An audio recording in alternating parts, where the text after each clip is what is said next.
नमस्कार, the voice news से मैं प्रगति सिंह, जहां प्रतिदिन हम बताते हैं आपके आसपास की जुड़ी घटनाओं के बारे में, जिसका है सीधे जनता से सरोकार। एक नजर आज की सुर्खियों पर।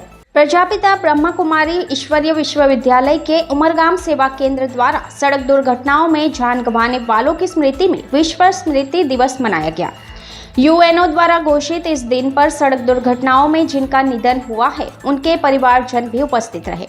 मुख्य प्रवचन देते हुए ब्रह्मा कुमार उमेश भाई ने आंकड़े प्रस्तुत करते हुए बताया कि पिछले 10 वर्षों में भारत में 15,30,000 लोगों की मौत सड़क दुर्घटनाओं में हुई है। यह संख्या चंडीगढ़ की कुल जनसंख्या से भी अधिक है। सड़क दुर्घटनाओं के कारण छोटे बच्चे अनाथ हो जाते हैं, माता पिता का लाडला उनसे छीन जाता है, पत्नी पर दुखों का पहाड़ टूट पड़ता है।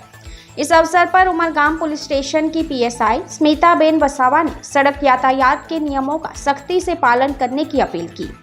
सेवा केंद्र की संचालिका ब्रह्मा कुमारी चेतनाबेन ने आशीर्वचन देते हुए कहा कि नशीले पदार्थों का सेवन करने के बाद कभी भी वाहन नहीं चलाना चाहिए। हमेशा याद रखना चाहिए कि घर में परिवार मेरी प्रतीक्षा कर रहा है। फणसा प्राथमिक स्वास्थ्य केंद्र के डॉक्टर चेतन पटेल ने दुर्घटना के समय तुरंत उठाए जाने वाले कदमों के बारे में बताया और फर्स्ट एड की विशेष जानकारी दी। इस अवसर पर राज्यों के नियमित अभ्यास से अपने पति की सड़क दुर्घटना में मृत्यु और अपने गंभीर दुर्घटना के समय कैसे उन्होंने स्वयं को संभाला, इसके अनुभव क्रमशः सीमाबेन और विनोद भाई ने साझा किए। कार्यक्रम में उपस्थित सभी लोगों ने मोमबत्तियां जलाकर और तस्वीरों पर पुष्पांजलि अर्पित कर मृतकों को श्रद्धांजलि दी। द वॉइस न्यूज के लिए उमरगाम से श्रेयस सोनगढ़वाला की रिपोर्ट। मैं जे ट्रेनिंगो लीधी છે એમાંથી જે કંઈ હું જ્ઞાન મેળવી શક્યો એ હિસાબે મોટાભાગની વસ્તુઓ તો ઉમેશભાઈ મેડમે અને પોલીસ વિભાગે તો કવર કરી દીધું છે। હું એમાં વધારે નહીં બોલવા માંગીશ।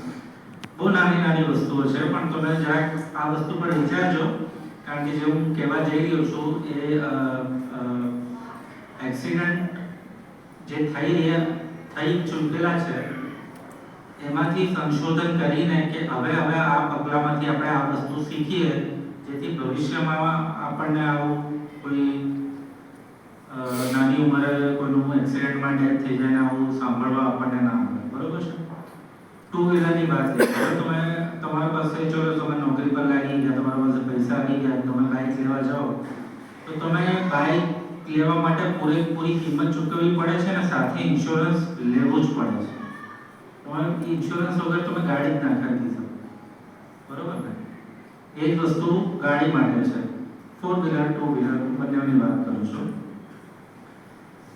એવી રીતના આપણા આજના પ્રધાનમંત્રીએ નક્કી કર્યું કે જીવન જ્યોતિ બીમા યોજના એ એવી વસ્તુ છે કે